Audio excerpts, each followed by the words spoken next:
Bene data bakundwa b'umwami Yesu Kristo, mwese abakurikira izi nyigisho tubahaye ikaze mu biganiro bya Saveur Divine. Ibi biganiro mu bitegurirwa n'abavugabutumwa bwiza batandukanye, akaba ari umuhamagaro ugendera ku ijambo ry'Imana byanditse mu gitabo cy'ubutumwa bwiza uko bwanditswe na Matayo ibice 24 umurongo wa 14. Kandi ubutumwa bwiza bw'ubwami buzigishwa mu isi yose ngo bube ubuhamya bwo guhamiriza amahanga yose, nibwo imperuka izahera ko ize. Ibi biganiro mubikurikira ku channel ya YouTube yitwa Saveur Divine. Tubifurije kugubwa neza. Imana Data ari nayo So ibaha umugisha. Yesu ashimwe nshuti bakundwa mukurikira ikiganiro Saveur Divine. Ndabaramukije, amahoro ya Kristo nabane namwe, nejejwe n'Imana mu mutima wanjye. Ndashimira Yesu kuko akomeje kuturinda. Dutangiye cyumweru cya gatatu cy'uku kwezi kwa karindwi. Nukuri turashima Imana yuko tukiri bazima.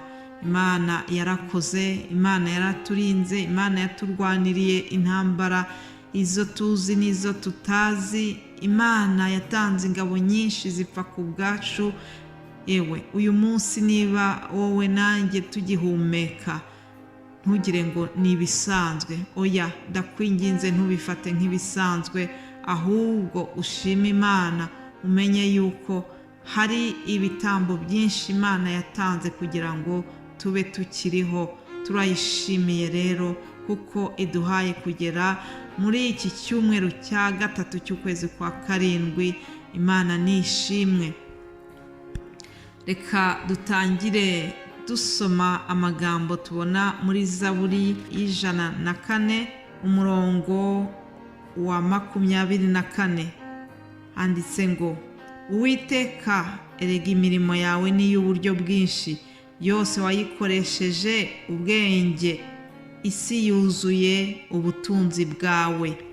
Amen. Hanyuma dukomeze no ku murongo wa 33. Handitse ngo, nzajya ndirimbira Uwiteka nkiriho, nzajya ndirimbira Imana yanjye ishimwe ngifite ubugingo. Haleluya. Hanyuma turangirize no ku yandi magambo ari mu Zaburi 105 umurongo wa 1 kugeza ku wa 3.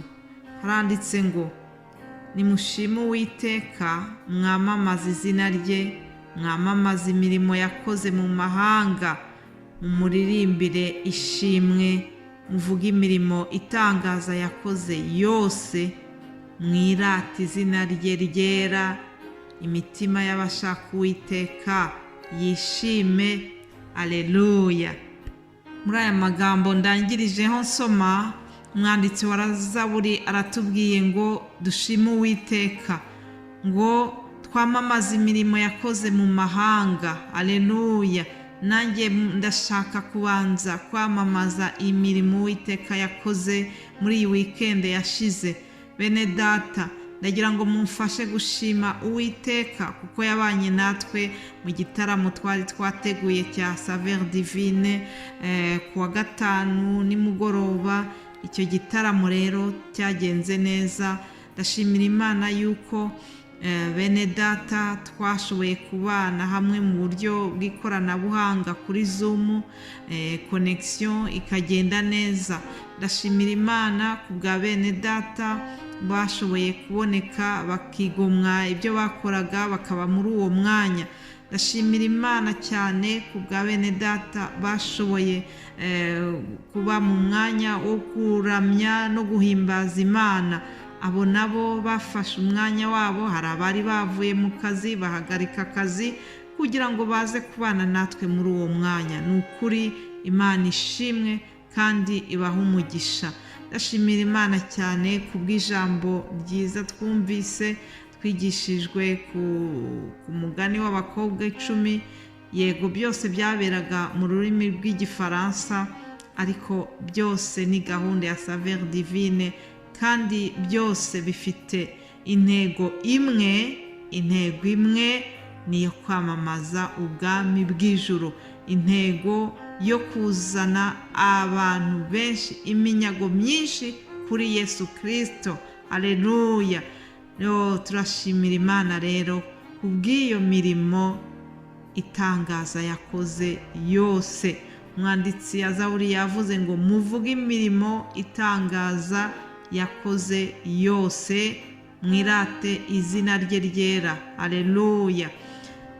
Bene data, iyo ntekereje ibihe twabayemo mu mwaka w'ibihumbi 2000, ubwo twagombaga kuriha amafaranga menshi kugira ngo dushobore kuvugana n'abacu bari mu bihugu bya kure, abari mu Rwanda, mu Burundi no mu bindi bihugu bitari hano muri Europe, communication zari zigoye. Ariko uyu munsi muri 2022 umuntu aricara ari hano i Charleroi, ugakora inama hamwe n'umuntu uri muri Amerika, hamwe n'uri muri Canada, Australia, mugasangira ijambo ry'Imana musa n'abicaranye nk'aho muri salo.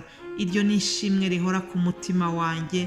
Ndabishimira Imana ko yampaye kurama, nkarama, nkagera muri ibi bihe turimo, nkaba nshobora kubinezererwamo, kandi Imana nkayigirira umumaro nkoresheje ikoranabuhanga yaduhaye. Imana ishimwe cyane. Nzahora mbishimira Imana kuko yanyongereye ubuzima, ikampa kugera mu bihe nk'ibi ngibi turimo. Umwanditsi wa Zaburi 118 umurongo wa 17 yaranditse avuga ijambo nkunda cyane, ijambo ryamfashije, rivuga ngo sinzapfa ahubwo nzarama, ntekerereze abantu imirimo Uwiteka yakoze. Ngiyo impamvu yo kurama kwacu, ni ukugira ngo dukomeze kwamamaza imirimo Uwiteka yakoze. Muri iyo mirimo Uwiteka yakoze rero hari n'ibyo ngibyo byose maze kubabwira. Mumfashe aho uri, niba uri kumva iyi audio, umfashe kuzamura icyubahiro cy'Imana kuko ibyo yakoze ni byiza kandi turayinezerewe. Amen. Hanyuma rero ntabatindiye, ndagira ngo nanone mbamenyeshe gahunda y'iki cyumweru dutangiye. Nk'uko musanzwe mubizi, buri wa mbere tuba dufite ijambo tuganiraho, tuba dufite teme ya buri cyumweru, ariko twasanze iyi teme twabaganirijeho ubushize y'ubwami bw'ijuru, ubwami bw'Imana cyangwa se ubwami bw'ijuru, byose ni ijambo rivuga kimwe. Iyi teme tuzayikomeza muri iki cyumweru. Muzi neza yuko ubushize twabaganirije ku byerekeranye n'umugani w'abakobwa 10, tuvuga ku mugani w'akabuto ka Sinapi, tuvuga no ku mugani w'ubukwe bw'umwana w'umwami. Iyi migani yose yaganishaga ku bwami bw'ijuru, yasobanuraga ibyerekeranye n'ubwami bw'ijuru, kandi n'iki cyumweru niyo gahunda tuzakomeza. Ndabifuriza rero kugira ngo iki cyumweru nanone muzakomeze kuryoherwa n'ijambo ry'Imana, dukomeze twese twitegure kugira ngo umwami wacu Yesu Kristo igihe azagarukira azadusange turi maso, azadusange amatabaza yacu yaka, nk'uko twabibwiwe muri wa mugani w'abakobwa 10. Twari twabonye yuko hariho abanyabwenge bagumanye amatara yabo arimo amavuta, umukwe asanga biteguye, ariko abakobwa b'abapfu umukwe yasanze amatara yabo adafite amavuta, nuko bagiye gushaka amavuta. Bagarutse umukwe arababwira ngo ntabwo mbazi. hari igihe bizaba bitagishoboka bene data. Ni ukuri ndabinginga kugira ngo dukore uko dushoboye kose kugira ngo Yesu naza azasange twiteguye. Byaba bibabaje Yesu akubwiye ngo ntabwo nkuzi. Mbese mu byo ukora byose uharanira kumenywa n'ijuru? reka tuharanire kumenywa n'ijuru.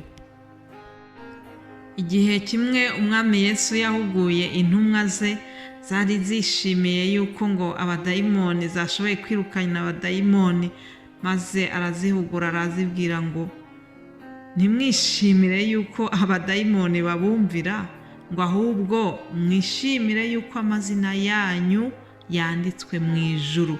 Ni ijambo ryanditswe muri Luka igice cya 10 umurongo wa 20. Reka nanjye ndangize mbabwira ngo twishimire yuko amazina yacu yandikwa mu ijuru, kandi duharanire yuko amazina yacu yandikwa mu ijuru. Imana nibaha umugisha rero, ndabifuriza umunsi mwiza, tuzakomeza kuwa mbere w'igitaha.